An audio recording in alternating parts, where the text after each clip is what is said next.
ಸ್ನೇಹಿತರೆ, ನಾವೊಂದು ಮನವಿಯನ್ನು ಗೌರವಾನ್ವಿತ ಪರಮೇಶ್ವರ್ ಅವರಿಗೆ, ಗೃಹ ಮಂತ್ರಿಗಳವರಿಗೆ ನೀಡ್ತಾ ಇದ್ದೇವೆ. ವಿಚಾರ ಏನಂತಂದರೆ, ನಮ್ಮ ಶಿವಮೊಗ್ಗ ಜಿಲ್ಲೆಯಲ್ಲಿ ಕೆಲವು ಪೊಲೀಸ್ ಅಧಿಕಾರಿಗಳಿಂದ ಉತ್ತಮವಾಗಿ ಕೆಲಸ ಮಾಡ್ತಿರ್ತಕ್ಕಂಥ ಪೊಲೀಸರಿಗೆ ಅವಮಾನ ಆಗ್ತಿರ್ತಕ್ಕಂಥದ್ದು. ಯಾಕಂತಂದರೆ ಇವತ್ತು ಯಾವುದೇ ವಿಚಾರ ಸಂಬಂಧಪಟ್ಟಂಗೆ ಠಾಣೆಗೆ ಹೋದಂಥ ಸಂದರ್ಭದಲ್ಲಿ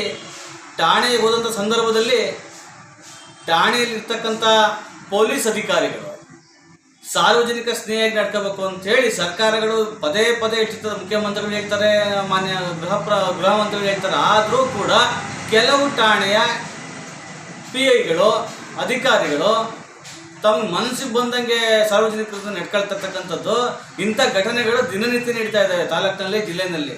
ನಾವು ಹಲವಾರು ಬಾರಿ, ನಮಗೂ ಕೂಡ ಸ್ವಂತ ಅನುಭವ ಕೂಡ ಮೊನ್ನೆ ಶಿವಮೊಗ್ಗ ಜಿಲ್ಲೆ ಕೋಟೆ ಪೊಲೀಸ್ ಠಾಣೆಯ PI ರೀತಿ ನಮಗೂ ಕೂಡ ನೇರವಾಗಿ ಮಾಡಿದ್ದಾರೆ. ಆದ್ದರಿಂದ ಇಂಥ ಅನೇಕ ಘಟನೆಗಳ ಜೊತೆಗೆ ಇವತ್ತು ಪ್ರಜಾಪ್ರಭುತ್ವದ 4ನೇ ಅಂಗ ಅಂತ ಪತ್ರಿಕಾ ಅಂಗ, ಆ ಪತ್ರಿಕೆ ವರದಿ ಮಾಡೋ ಸಂದರ್ಭದಲ್ಲಿ ಆ ಮೊಬೈಲನ್ನು ಕಿತ್ಕೊಂಡು ತೀರ್ಥಹಳ್ಳಿಯ ತಾಲೂಕಿನಲ್ಲಿ ಒಬ್ಬ ಅಧಿಕಾರಿ ದುರ್ನಡತೆ ತೋರಿರ್ತಕ್ಕಂಥದ್ದು. ಇದು ಒಂದು ದುರಂತದ ವಿಚಾರ ಇಡೀ ರಾಜ್ಯದಲ್ಲಿ. ಯಾಕಂತಂದರೆ ಮುಖ್ಯಮಂತ್ರಿಗಳು ಗಮನಿಸಬೇಕು, ಇವತ್ತು ಪರಮೇಶ್ವರ್ ಅವರು ಗಮನಿಸಬೇಕು. ಯಾಕಂತಂದರೆ ಇವತ್ತು ಸಾರ್ವಜನಿಕರು ಇಲ್ಲಿಗೆ ಏನಾದರೂ ಅನ್ಯಾಯ ಆಗ್ತಿದ್ರೆ, ರಾಜಕಾರಣಿಗಳಿಗಿರ್ಬೋದು, ದೇಶದ ಸಾಮಾಜಿಕ ವ್ಯವಸ್ಥೆ ಇರ್ಬೋದು, ಪ್ರತಿಯೊಂದು ವ್ಯವಸ್ಥೆಯನ್ನು ಎತ್ತಿ ಹಿಡಿದು ಸಮಾಜದ ಅಂಕುಟ ತಿದ್ದಂಥ ಪತ್ರಕರ್ತರ ಮೇಲೆ ಈ ರೀತಿ ಅನ್ಯಾಯ ಆದರೆ ಸಾಮಾನ್ಯ ಜನಗಳ ಪರಿಸ್ಥಿತಿ ಏನೋ, ಅದಕ್ಕೆ ಹೇಳ್ತಿರೋದು. ಪೊಲೀಸ್ ಸ್ಟೇಷನ್ಗೆ ಇವತ್ತು ಹೋಗ್ಲಿಕ್ಕೆ ಜನಸಾಮಾನ್ಯರು ಹೆದರ್ಕೊಳ್ಳಿಕ್ಕೆ ಕಾರಣ ಏನಂತಂದರೆ, ಇಂಥ ದುಷ್ಟ ಪೊಲೀಸ್ ಅಧಿಕಾರಿಗಳು ಇರೋದ್ರಿಂದನೇ ಇವತ್ತು ಸಾರ್ವಜನಿಕರು ಠಾಣೆಗೆ ಹೋಗೋಕ್ಕಾಗ್ತಿಲ್ಲ. ಅದರಿಂದ ಮಾನ್ಯ ಗೌರವಾನ್ವಿತ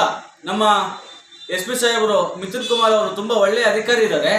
ಅವರು ಎಲ್ಲರನ್ನೂ ಒಂದು ಮೀಟಿಂಗ್ ಕರೆದುಬಿಟ್ಟು ತಮ್ಮ ಅಧಿಕಾರಿಗಳಿಗೆ ಸಲಹೆ ಸೂಚನೆ ಕೊಡಬೇಕು. ಈಗ ಸಾರ್ವಜನಿಕರು ದುರ್ನಡತೆ ನಡ್ಕೊಂಡಿದ್ರೆ ನೀವು ಕಾನೂನು ಕ್ರಮ ತಗೊಳ್ಳಿ. ಪತ್ರಿಕಾ ಮಾಧ್ಯಮದವ್ರ ಮೇಲೆ ಈ ರೀತಿ ಯಾರು ಆ ರೀತಿ ಮಾಡಿದ್ದಾರೆ ಅವ್ರ ಮೇಲೆ ಸೂಕ್ತ ಕ್ರಮ ತಗೊಂಡು ಅವ್ರನ್ನ ಸಸ್ಪೆಂಡ್ ಮಾಡಬೇಕು ಅಂತ ಹೇಳಿ ಸಾರ್ವಜನಿಕರ ಪರವಾಗಿ, ನಮ್ಮ ಮಾಧ್ಯಮದ ಸ್ನೇಹಿತರ ಪರವಾಗಿ ಕೇಳ್ಕೊತಾ ಇದ್ದೇನೆ. ಶಶಿಕುಮಾರ್ ಗೌಡ, ಸಾಮಾಜಿಕ ಹೋರಾಟಗಾರ, ಭದ್ರಾವತಿ.